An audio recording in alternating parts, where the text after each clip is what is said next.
السلام علیکم ورحمۃ اللہ۔ امید کرتی ہوں آپ سب خیریت سے ہوں گے۔ آج ہم سورہ بقرہ کی آیت نمبر 229 سے ترجمہ اور تفسیر سیکھیں گے۔ تو اب جلدی سے ہم اپنی آیت نمبر 229 اوپن کر لیتے ہیں اپنے قرآن پاک پہ۔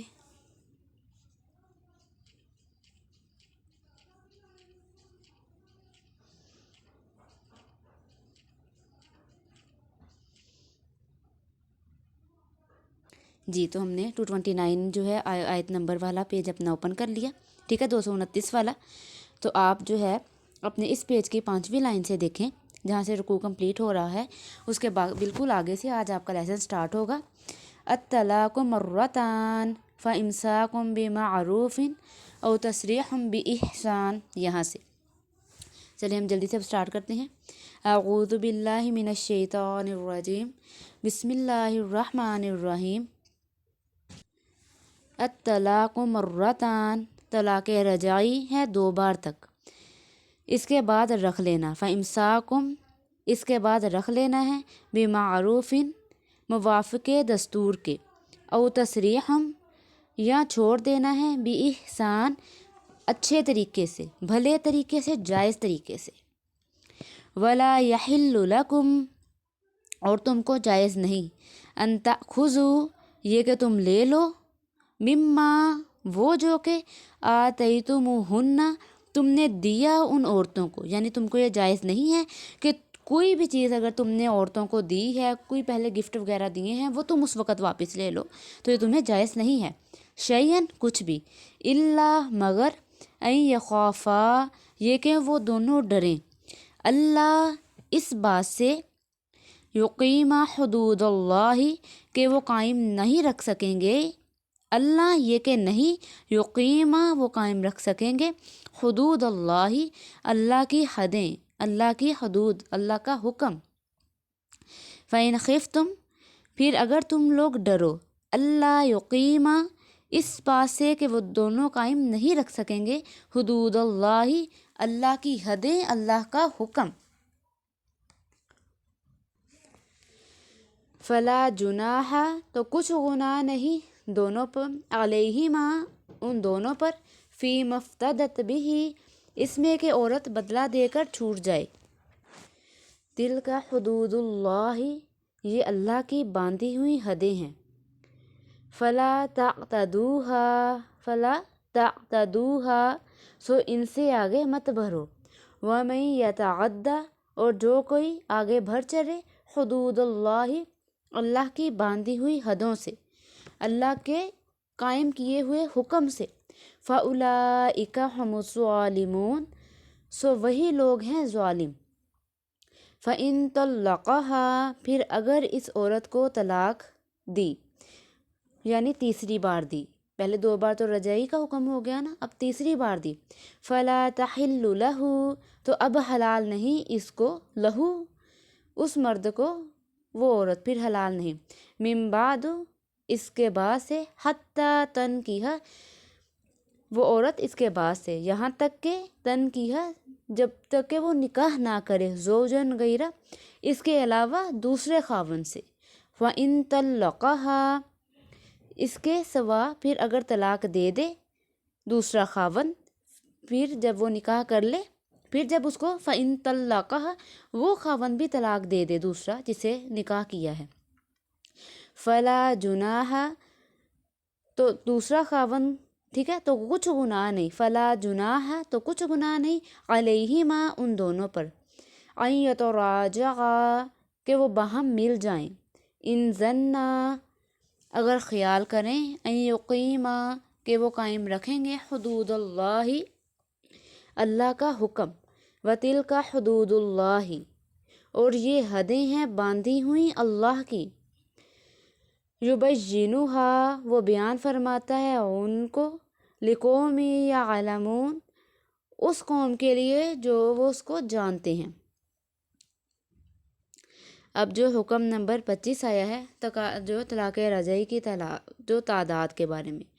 اب طلاق 2 مرتبہ کی ہے، پھر 2 مرتبہ طلاق دینے کے بعد 2 اختیار ہیں، خواہ یہ کہ رجعت کرے کہ عورت کو قاعدے کے مطابق رکھ لے، خواہ یہ کہ رجعت نہ کرے، عدت پوری ہونے دے اور اس طرح اچھے طریقے سے اس کو چھوڑ دے۔ اب 26واں حکم وہ خلا کا ہے، اور تمہارے لیے یہ بات حلال نہیں کہ بیویوں کو چھوڑنے کے وقت ان سے کچھ بھی لو، اگرچہ وہ لیا ہو، اسی ماہ میں سے کیوں نہ ہو جو تم نے ہی مہر میں ان کو دیا تھا، مگر ایک صورت البتہ حلال ہے، وہ یہ کہ کوئی میاں بیوی ایسے ہوں کہ دونوں کو خطرہ ہو کہ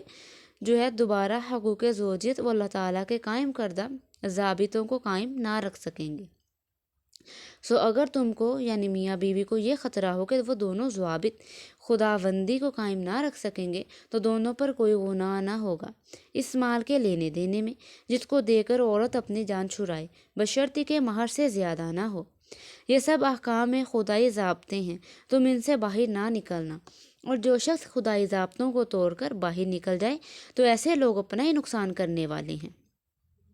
اب حکم نمبر 27 کیا آ رہا ہے، اس میں 3 طلاق کے بعد حلالہ کرنا۔ پھر اگر 2 طلاقوں کے بعد کوئی تیسری طلاق بھی دے دے تو پھر وہ عورت اس تیسری طلاق دینے کے بعد اس شخص کے لیے حلال نہ ہوگی جب تک وہ اس خاوند کے سوا دوسرے شخص کے ساتھ عدت کے بعد نکاح نہ کرے اور حقوق زوجیت صحبت کے ادا نہ کرے۔ پھر اگر یہ دوسرا خاوند اس کو طلاق دے دے اور اس کی عدت بھی گزر جائے تو ان دونوں پر اس میں کوئی گناہ نہیں کہ دوبارہ آپس میں نکاح کر کے دستور پھر مل جائیں، بشرطی کہ دونوں کو اپنے اوپر یہ اعتماد ہو کہ آئندہ خدا کے ضابطوں کو قائم رکھیں گے،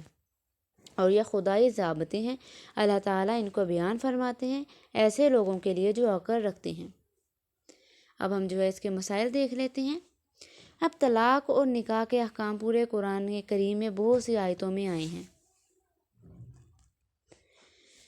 مگر یہ چند آیتیں جو یہاں مذکور ہیں طلاق کے معاملہ میں اہم ضابطوں کی حیثیت رکھتی ہیں۔ ان کو سمجھنے کے لیے پہلے نکاح کے شرعی حیثیت کو جاننا ضروری ہے۔ اب نکاح و طلاق کی شرعی حیثیت اور حکیمانہ نظام۔ اب نکاح کی ایک حیثیت کو تو ایک باہمی معاملے اور معاہدہ ہے، جیسے بیع و شراء اور لین دین کے معاملات ہوتے ہیں۔ دوسری حیثیت ایک سنت اور عبادت کی ہے۔ اس پر تو امت کا اتفاق ہے کہ نکاح عام معاملات اور معاہدات سے بالاتر ایک حیثیت شرعی عبادت اور سنت رکھتا ہے۔ اسی لیے نکاح کے منعقد ہونے کے لیے باجماع امت کچھ ایسی شرائط ضروری ہیں جو عام معاملات بیع و شراء میں نہیں ہوتی۔ اب نکاح کرنا وہ ہمارے نبی کریم صلی اللہ علیہ وآلہ وسلم کی سنت ہے، اور اللہ پاک نے نکاح میں بہت سی برکات رکھی ہیں۔ اب اسلامی تعلیمات کا اصل رخ یہ ہے کہ نکاح کا معاملہ اور معاہدہ عمر بھر کے لیے ہو، اس کے توڑنے اور ختم کرنے کی کبھی نوبت ہی نہ آئے، کیونکہ اس معاملے کے انقطاع کا اثر صرف فریقین پر نہیں پڑتا کہ صرف میاں بیوی پر آپس میں نہیں پڑتا، بلکہ نسل اور اولاد کی تباہی اور بربادی، اور بعض اوقات خاندانوں اور قبیلوں میں فساد تک کی نوبت پہنچ جاتی ہے، اور پورا معاشرہ ہے بری طرح سے متاثر ہوتا ہے، اور اولاد ہے وہ تو بالکل بٹ کے رہ جاتی ہے کہ ان کو دونوں کی محبت ہی نہیں ملتی۔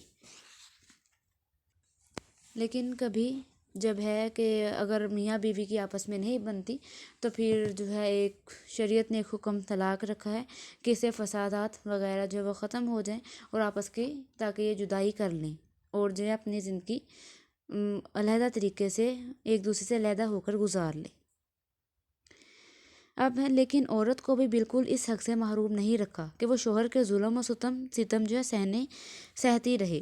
اس کو یہ حق دیا کہ حاکم شرعی کی عدالت میں اپنا معاملہ پیش کر کے اور شکایت کا ثبوت دے کر نکاح فسخ کرا سکے یا طلاق حاصل کر سکے۔ پھر مرد کو طلاق کا آزادانہ اختیار تو دے دیا، مگر اول تو یہ کہہ دیا کہ اس اختیار کا استعمال کرنا اللہ کے نزدیک بہت مبغوض و مکروہ ہے، صرف مجبوری کی حالت میں اجازت ہے۔ اب حدیث میں آتا ہے کہ ارشاد نبوی صلی اللہ علیہ وآلہ وسلم ہے، ہمارے پیارے نبی کریم حضرت محمد صلی اللہ علیہ وآلہ وسلم نے فرمایا، یعنی حلال چیزوں میں سب سے زیادہ مبغوض اور مکروہ اللہ کے نزدیک طلاق ہے۔ اللہ پاک سب کو اس سے محفوظ فرمائے، آمین۔ اللہ پاک سب کے رشتوں میں برکت عطا فرمائے۔ دوسری پابندی یہ لگائی کہ اب غصے اور غضب میں یا کسی وقتی اور ہنگامی میں اس کو اختیار نہ کیا جائے کہ طلاق کے وقت کو، کیونکہ اس وقت بندہ غصے کی حالت میں ہوتا ہے، اس کا پتہ نہیں چلتا کہ وہ کیا فیصلہ کر رہا ہے، ٹھیک ہے۔ اسی حکمت کے ماتحت حالت حیض میں یا طلاق دینے کو ممنوع قرار دیا، اور حالت پاکی کی حالت میں بھی، جس طرح جو ہے پاکی میں صحبت اور ہم بستری ہو چکی ہے، اس میں طلاق دینے کو اس بنا پر ممنوع قرار دیا کہ اس کی وجہ سے عورت کی عدت طویل ہو جائے گی، اس کو تکلیف ہوگی۔ ان دونوں چیزوں کے لیے قرآن کریم کا ارشاد آیا ہے فَطَلِّقُوهُنَّ بِعِدَّتِهِنَّ، یعنی طلاق دینا ہو تو ایسے وقت میں دو جس میں بلا وجہ عورت کی عدت طویل نہ ہو۔ حیض کی حالت میں طلاق ہوئی تو موجودہ حیض عدت میں شمار نہ ہوگا، اس کے بعد طہر اور پھر طہر کے بعد حیض سے عدت شمار ہوگی۔ اور جس طہر میں ہم بستری ہو چکی ہے، اس میں یہ امکان ہے کہ حمل رہ گیا ہو تو عدت وضع حمل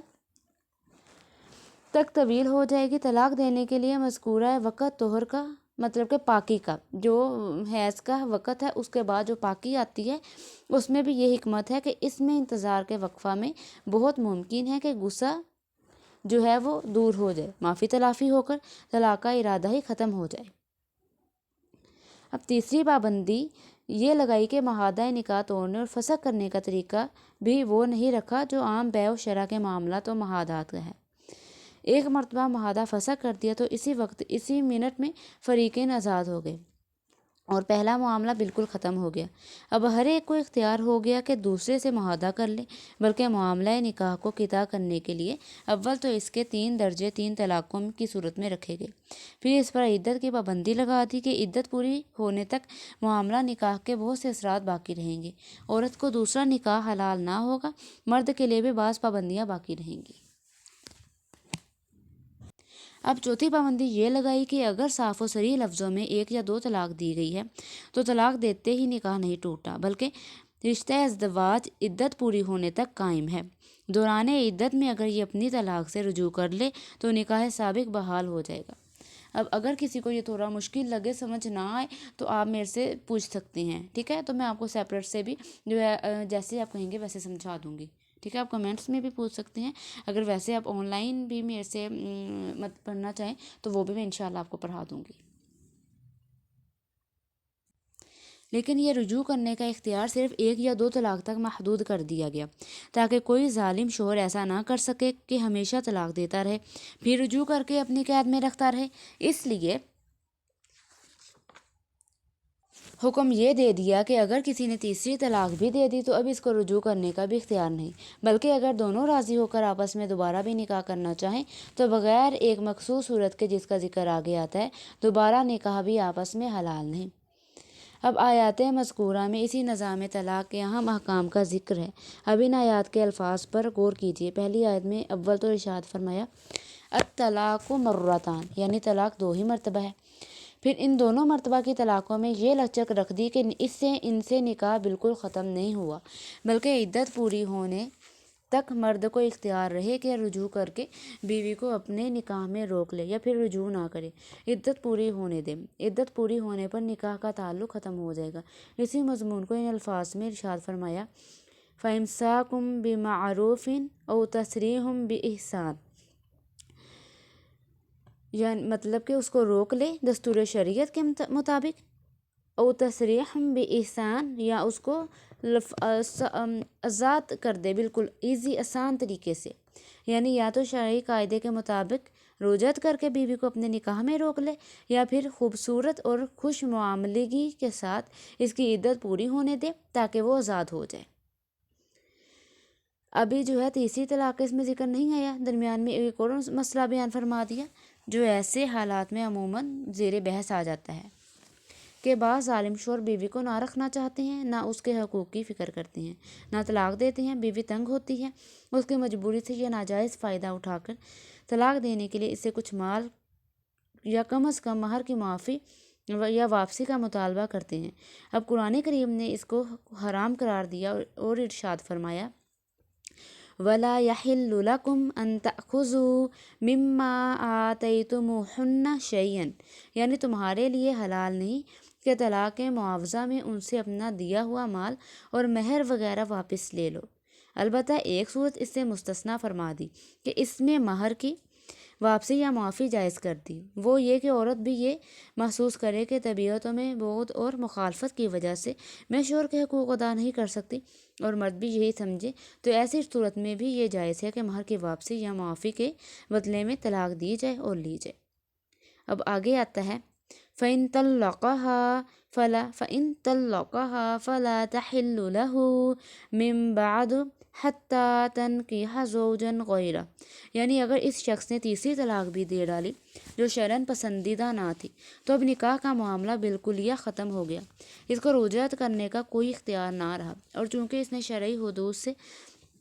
تجاوز کیا کہ بلا وجہ تیسری طلاق دے دی، تو اس کی سزا یہ ہے کہ اب اگر یہ دونوں راضی ہو کر پھر آپس میں نکاح کرنا چاہیں تو وہ بھی نہیں کر سکتے۔ اب ان کے آپس میں دوبارہ نکاح کرنے کے لیے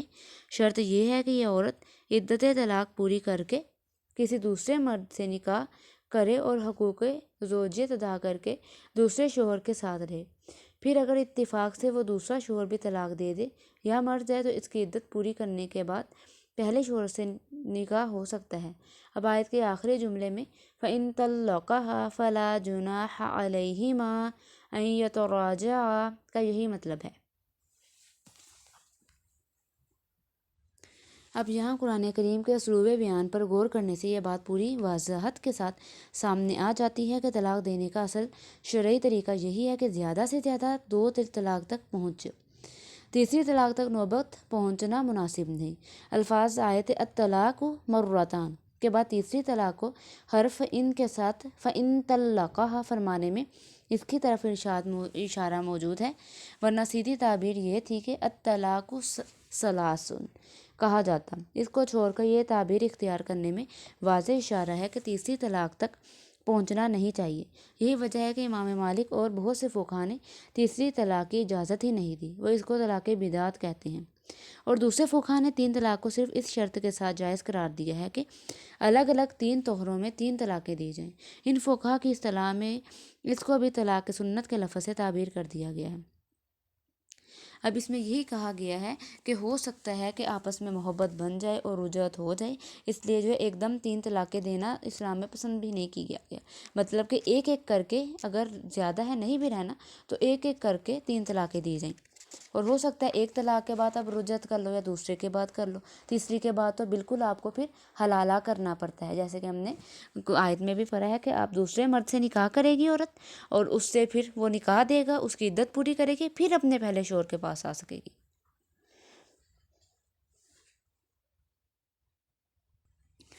اور آگے آتا ہے کہ وہ لاسٹ پہ جو آ رہا ہے آیت کے وَمَن يَتَعَدَّ حُدُودَ اللَّهِ فَأُولَٰئِكَ هُمُ الظَّالِمُونَ، سب سے پہلے تو کہا گیا ہے کہ یہ اللہ کی حدود ہے، اللہ کی حد ہے کہ اگر آپس میں نہیں رہنا چاہتے، ایک دوسرے کو چھوڑنا چاہتے ہو تو جائز طریقے سے چھوڑو، ایک دوسرے پر ظلم نہ کرو، ٹھیک ہے، یہ اللہ کی حدود ہے، اگر تم اس حدود میں رہ کے کرو گے تو پھر جو ہے کوئی گناہ نہیں ہوگا۔ پھر اگر تم اللہ کی حدود ادا سے پار کر لو گے، اللہ کے حکم کو توڑ دو گے، اپنی مرضی سے ایک دم سے 3 طلاقیں دے دو گے، یا ظلم کرو گے، یا اس کو تنگ کرنے کے لیے روک کے رکھو گے، نہ طلاق دو گے، نہ پاس رکھو گے، تو اس طرح کے کوئی بھی معاملے کرو گے تمہیں گناہ ملے گا، ٹھیک ہے۔ تو اس لیے کہا ہے کہ دستور شریعت کے مطابق جائز طریقے سے تو تم اپنا معاملہ حل کر لو، اور جو ہے ایک ایک کر کے طلاق دینے کا حکم ہے، تاکہ آپس میں اگر رجعت ہونی ہے، صلح ہونی ہے تو وہ بھی ہو جائے۔ اب یہاں پہ ہماری تفسیر جو ہے کمپلیٹ ہو گئی، یہاں اس کی میں نے آپ کو کچھ تفسیر بتائی ہے، تو امید کرتی ہوں آپ کو سمجھ آ گئی ہوگی۔ صدق اللہ العظیم۔